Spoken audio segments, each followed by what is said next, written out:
तो स्टूडेंट्स, पीछे की क्लास में हमने पढ़ा धातु और अधातु के बारे में। इसके अलावा धातुओं के भौतिक गुण, इसके बारे में हम पीछे की क्लास में पढ़ चुके हैं। आज की इस क्लास के माध्यम से हम पढ़ेंगे धातुओं के रासायनिक गुण। तो चलिए बिना देर किए शुरू करते हैं। उससे पहले मैं अमित जांगीड़ और आप देख रहे हैं आपका पसंदीदा चैनल साइंस फाइटर क्लासेस। तो चलिए स्टूडेंट्स, शुरू करते हैं धातुओं के रासायनिक गुण। आप यहाँ से नोट कर सकते हैं धातुओं के रासायनिक गुण। और इसमें हम धातुओं के रासायनिक गुण में हम पढ़ चुके हैं धातुओं की ऑक्सीजन से अभिक्रिया। और अगला जो गुण है वो है स्टूडेंट धातुओं के रासायनिक गुण में आप यहाँ से नोट करेंगे। अगला जो गुण है वो हम पढ़ेंगे धातुओं की जल से अभिक्रिया। धातुएं जो है वो जल से किस प्रकार से अभिक्रिया करती हैं। तो आप यहाँ से साथ साथ नोट कर सकते हैं धातुओं की जल से अभिक्रिया। देखिए स्टूडेंट्स, धातुएं जो होती हैं वो जल से किस प्रकार अभिक्रिया करती हैं, इसको हम यहाँ से समझते हैं। देखिए स्टूडेंट, धातुएं जो होती हैं वो जल से अभिक्रिया करके क्या बनाएंगी, धातु ऑक्साइड। धातुएं जल से अभिक्रिया करके क्या बनाती हैं, धातु ऑक्साइड बनाती हैं। और यहाँ से कौन सी गैस रिलीज होती है, हाइड्रोजन गैस यहाँ पे क्या होती है, रिलीज होती है। इसके अलावा हम बात करें तो देखिए धातु ऑक्साइड की हम जल से अभिक्रिया करवाएं, धातु ऑक्साइड की हम किससे अभिक्रिया करवाएं, जल से अभिक्रिया करवाएं, तो यहाँ पे क्या बनेगा, धातु हाइड्रोक्साइड बनेगा। क्या बनेगा स्टूडेंट, धातु हाइड्रोक्साइड। तो आशा करता हूँ आप यहाँ से अच्छे से समझ पा रहे होंगे कि धातु जो है वो जल से अभिक्रिया करके क्या बनाती हैं, धातु ऑक्साइड बनाती हैं। और कौन सी गैस रिलीज होती है, हाइड्रोजन। और यदि धातु ऑक्साइड की हम किससे अभिक्रिया करवाएं, जल से अभिक्रिया करवाएं, तो क्या बनेगा स्टूडेंट, धातु हाइड्रोक्साइड बनेगा। अब हम बात करें जो अधिक अभिक्रियाशील धातुएं हैं वो जल से किस प्रकार अभिक्रिया करती हैं। इसके अलावा जो कम अभिक्रियाशील धातुएं होती हैं वो जल से किस प्रकार अभिक्रिया करती हैं। तो देखिए स्टूडेंट, सबसे पहले हम बात करें अधिक अभिक्रियाशील धातुएं या फिर उच्च अभिक्रियाशील धातुएं जल से किस प्रकार से अभिक्रिया करती हैं। तो हम बात करें यहाँ पे सोडियम और पोटेशियम की। सोडियम और पोटेशियम, देखिए स्टूडेंट, सोडियम जो है वो जल से अभिक्रिया करके क्या बनाएगा, धातु हाइड्रोक्साइड। यानी कि यहाँ पे हम बात करें सोडियम की, तो देखिए सोडियम जो है वो जल से अभिक्रिया करके क्या बनाएगा, धातु हाइड्रोक्साइड। यानी कि क्या बनेगा यहाँ पे, सोडियम हाइड्रोक्साइड। और यहाँ पे कौन सी गैस रिलीज होती है, हाइड्रोजन गैस यहाँ पे क्या होगी, रिलीज होगी।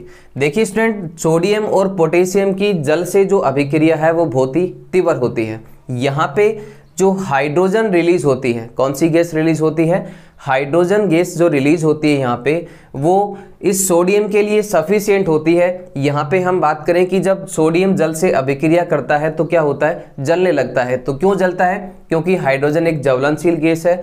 और यहाँ पे जो हाइड्रोजन रिलीज होती है वो इस सोडियम को जलाने के लिए क्या होती है, पर्याप्त होती है। इसी कारण से जब सोडियम जल से अभिक्रिया करता है तो क्या होता है, जलने लगता है। आगे हम बात करें पोटेशियम की, तो देखिए पोटेशियम जो है वो जल से अभिक्रिया करके क्या बनाएगा, पोटेशियम हाइड्रोक्साइड। और कौन सी गैस रिलीज होगी, हाइड्रोजन गैस यहाँ पे क्या होती है, रिलीज होती है। इसी प्रकार हम बात करें कैल्शियम की, तो 2 नंबर पे आप यहाँ पे नोट कर सकते हैं कैल्शियम।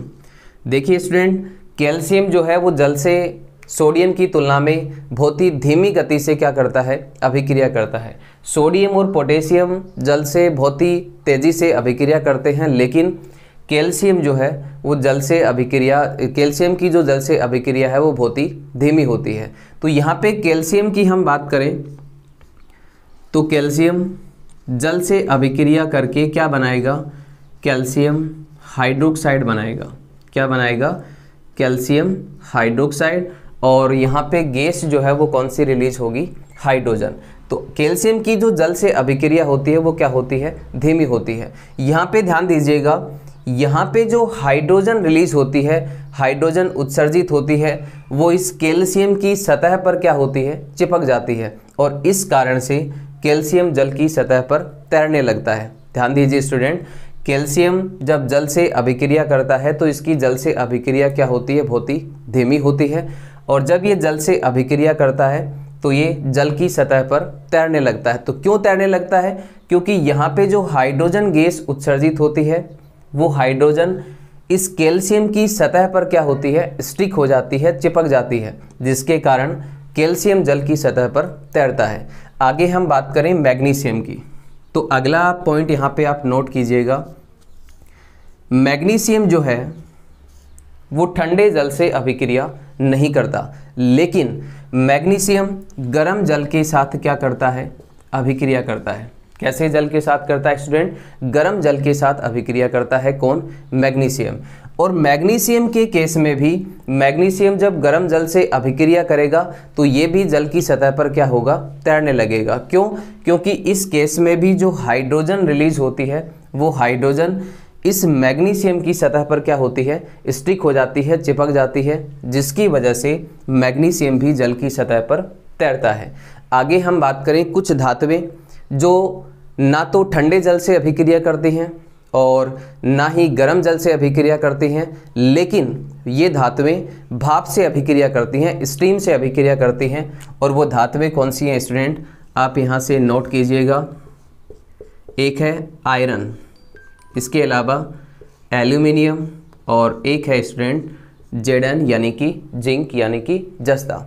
ये तीन धातुएं ऐसी हैं जो ना तो गर्म जल से अभिक्रिया करती हैं ना ही ठंडे जल से अभिक्रिया करती हैं, लेकिन ये धातुएं किससे अभिक्रिया करेंगी, भाप से अभिक्रिया करेंगी। तो यहाँ पे हम बात करें एल्यूमिनियम की, तो देखिए एल्यूमिनियम जल से कैसे अभिक्रिया करता है, यानी कि भाप से किस प्रकार अभिक्रिया करता है। एल्यूमिनियम की हम भाप से अभिक्रिया देखें तो यहाँ पे क्या बनेगा, एल्यूमिनियम ऑक्साइड। क्या बनेगा स्टूडेंट, एल्यूमिनियम ऑक्साइड। और कौन सी गैस रिलीज होगी यहाँ पे, हाइड्रोजन। इसी तरह से आयरन की अभिक्रिया हम किससे करवाएं, भाप से करवाएं तो क्या बनेगा, आयरन ऑक्साइड। और कौन सी गैस रिलीज होती है, हाइड्रोजन गैस यहाँ पे क्या होती है, रिलीज होती है। इसके अलावा वेरी इंपॉर्टेंट, आप यहाँ पे नोट कीजिएगा, कुछ धातुएं ऐसी हैं जो ना तो गर्म जल से, ना ही भाप से और ना ही ठंडे जल से अभिक्रिया करती हैं, यानी कि जल से अभिक्रिया करती ही नहीं है। वो धातुएं कौन सी हैं, तो आप यहाँ पे नोट कीजिएगा। एक है स्टूडेंट कॉपर, इसके अलावा गोल्ड, इसके अलावा लेड। ये धातुएं ऐसी हैं जो जल से बिल्कुल भी अभिक्रिया नहीं करती। तो आशा करता हूँ धातुओं की जल से अभिक्रिया आप अच्छे से समझ पाए होंगे। आगे हम पढ़ेंगे, नेक्स्ट टॉपिक है आपका, आप यहाँ से नोट कीजिएगा, धातुओं की अम्ल से अभिक्रिया। धातुओं की किससे अभिक्रिया, अम्ल से अभिक्रिया। धातुएं जो होती हैं वो अम्ल से किस प्रकार अभिक्रिया करती हैं, इसको आप यहाँ से नोट कर सकते हैं। हम देखेंगे कि धातुओं की अम्ल से अभिक्रिया कैसे होती है। तो देखिए स्टूडेंट, धातुएं जो होती हैं वो अम्ल से अभिक्रिया करके क्या बनाएंगी, लवण बनाएंगी। और कौन सी गैस यहाँ पे रिलीज होगी, हाइड्रोजन गैस यहाँ पे क्या होगी, उत्सर्जित होगी। देखिए यहाँ पे हम एक टेस्ट भी करेंगे कि धातुएं अम्ल से अभिक्रिया करके हाइड्रोजन उत्सर्जित करती हैं, हम कैसे पता करेंगे। तो देखिए यहाँ पे उत्सर्जित होने वाली जो गैस होती है, इस गैस के पास हम जलती हुई मोमबत्ती लाते हैं तो वो मोमबत्ती फट फट की ध्वनि के साथ क्या होती है, जलने लगती है। इसलिए हम ये कह सकते हैं कि यहाँ पे रिलीज होने वाली जो गैस है वो कौन सी होगी, हाइड्रोजन होगी। आगे हम बात करें धातुओं की अम्ल से अभिक्रिया। तो देखिए स्टूडेंट, धातु जो होती हैं वो अम्ल से अभिक्रिया करके क्या बनाएंगी, लवण बनाएंगी। और कौन सी गैस विस्थापित करेंगी, हाइड्रोजन गैस यहाँ पे क्या होगी, रिलीज होगी। देखिए स्टूडेंट, यहाँ पे हम अभिक्रिया लिखें तो हम धातु लेते हैं यहाँ पे सोडियम, और अम्ल लिया है मैंने यहाँ पे कौन सा, हाइड्रोक्लोरिक एसिड। तो इससे इसकी अभिक्रिया करवाएंगे तो क्या बनेगा, लवण यहाँ पे बनेगा सोडियम क्लोराइड। और कौन सी गैस रिलीज होगी, हाइड्रोजन। लेकिन ध्यान दीजिएगा सभी धातुएं, यहाँ पे आप नोट कर सकते हैं कि धातुएं अम्ल से अभिक्रिया करके लवण बनाती हैं और कौन सी गैस रिलीज करेंगी, हाइड्रोजन। लेकिन अम्ल कौन सा हो, HNO3। अम्ल कौन सा हो स्टूडेंट, नाइट्रिक अम्ल के केस में ऐसा नहीं होता, यानी कि धातुएं नाइट्रिक अम्ल से अभिक्रिया करके हाइड्रोजन गैस को विस्थापित नहीं करती हैं। और ऐसा क्यों होता है उसको हम यहाँ पे जानेंगे। देखिए स्टूडेंट, HNO3 की हम बात करें तो HNO3 जो है वो एक क्या होता है, प्रबल ऑक्सीकारक। HNO3 क्या है, प्रबल ऑक्सीकारक है। और ऑक्सीकारक क्या होते हैं स्टूडेंट, ऑक्सीकारक वे पदार्थ होते हैं जिनका खुद का तो क्या होता है, अपचयन होता है और दूसरे पदार्थ का ये क्या करते हैं, ऑक्सीकरण करते हैं। तो मैंने आपको क्या कहा कि धातुएं HNO3 अम्ल से अभिक्रिया करके हाइड्रोजन गैस को विस्थापित नहीं करती हैं। और ऐसा क्यों होता है, तो देखिए यहाँ पे HNO3 की हम बात कर रहे हैं तो HNO3 क्या होता है, एक प्रबल ऑक्सीकारक होता है। HNO3 क्या है, एक प्रबल ऑक्सीकारक है। लेकिन जब धातुएं HNO3 से अभिक्रिया करती हैं, यानी कि नाइट्रिक अम्ल से अभिक्रिया करती हैं, तो हाइड्रोजन यहाँ पे रिलीज होती है। लेकिन ये एक प्रबल ऑक्सीकारक होने की वजह से यहाँ पे हाइड्रोजन के साथ किसका योग होता है, ऑक्सीजन का, और डायरेक्ट निर्माण किसका होता है, जल का निर्माण होता है। इसीलिए हम कहते हैं कि HNO3 के साथ धातुएं अभिक्रिया करके हाइड्रोजन रिलीज नहीं करती हैं, क्या बनाएंगी, जल बनाएंगी। और इसका कारण क्या है, इसका कारण ये है कि HNO3 क्या है, प्रबल ऑक्सीकारक है। इसलिए ये हाइड्रोजन यहाँ पे रिलीज तो होगी लेकिन उसके साथ क्या ऐड हो जाएगी, ऑक्सीजन ऐड हो जाएगी। इसलिए क्या बनेगा, जल बनेगा, हाइड्रोजन गैस रिलीज नहीं होगी। लेकिन यहाँ पे दो धातुएं आप नोट कीजिएगा, एक है मैग्नीशियम और एक है मैग्नीज। ये दो धातुएं ऐसी हैं जो अत्यंत तनु HNO3 के साथ अभिक्रिया करके हाइड्रोजन गैस को क्या करेंगी, रिलीज करेंगी। आप साथ साथ यहाँ से नोट कर सकते हैं कौन सी धातुएं हैं, एक है आपकी मैग्नीशियम और दूसरी है स्टूडेंट मैग्नीज। ये अत्यंत तनु HNO3 के साथ अभिक्रिया करती हैं और अभिक्रिया करके हाइड्रोजन गैस को क्या करेंगी, रिलीज करेंगी। आगे हम पढ़ेंगे तीसरा जो रासायनिक गुण है वो आप यहाँ से नोट कीजिएगा, धातुओं की किससे अभिक्रिया, धातु लवणों से अभिक्रिया। और ये हम फर्स्ट के चैप्टर में भी पढ़ चुके हैं। देखिए स्टूडेंट, धातु जो है वो अन्य धातु लवणों से किस प्रकार अभिक्रिया करती हैं। तो मैं आपको बता दूं कि धातुएं जो होती हैं वो अन्य धातु लवणों से उनकी जो अभिक्रिया होती है वो अभिक्रिया कौन सी होती है, विस्थापन अभिक्रिया। कौन सी अभिक्रिया होती है, विस्थापन अभिक्रिया। धातुओं की अन्य धातु लवणों से जो अभिक्रिया है वो कौन सी होती है, विस्थापन अभिक्रिया होती है। यहाँ पे हम एक एग्जाम्पल लेते हैं। धातु है आपके पास कॉपर और इस धातु है आपके पास स्टूडेंट आयरन और इसकी अभिक्रिया आपने करवाई किससे, कॉपर सल्फेट से। तो यहाँ पे देखिए कॉपर और आयरन दोनों में हम देखें तो अधिक अभिक्रियाशील कौन सी है, आयरन। तो ये आयरन क्या करेगी, इस कॉपर सल्फेट के विलयन में से कॉपर को क्या कर देगी, डिस्प्लेस कर देगी, विस्थापित कर देगी। और यहाँ पे क्या बनेगा, FeSO4 फेरस सल्फेट, और कॉपर क्या हो जाएगी, कॉपर सल्फेट से अलग हो जाएगी। तो ये जो अभिक्रिया है वो कौन सी है, विस्थापन अभिक्रिया।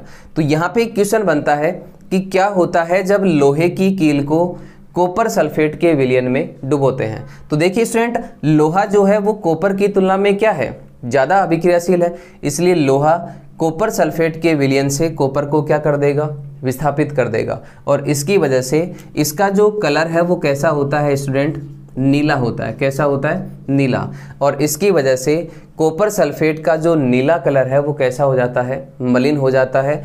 और लोहे की कील का जो रंग है वो कैसा हो जाएगा स्टूडेंट, भूरा हो जाएगा। तो आशा करता हूँ आप अच्छे से समझ पाए होंगे। आज हमने पढ़ा धातुओं के रासायनिक गुण।